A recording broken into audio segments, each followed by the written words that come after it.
Hi, I'm Pastor Rick, and this is Straight Talk on Scripture. Well, there's a popular phrase that I've been hearing for quite some time. It is what it is. And what that is a statement of just saying, you got to face reality. And sometimes that's true. But it's not always it is what it is. Sometimes you're giving up too soon.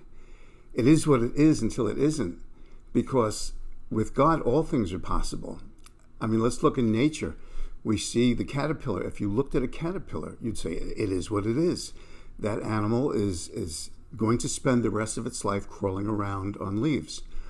But in God's wonderful nature, He has created a perfect example of born again, because that caterpillar transmutes into a beautiful butterfly, and it stops crawling and starts flying.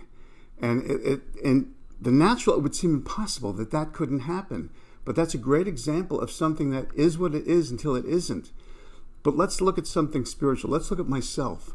Because if you looked at me when I was in my 20s, you would say, this person is headed for failure. It is what it is. But I had an appointment with Jesus that totally turned things around. When I accepted Jesus into my life, major changes happened, and I became something totally different, much like the caterpillar and the butterfly.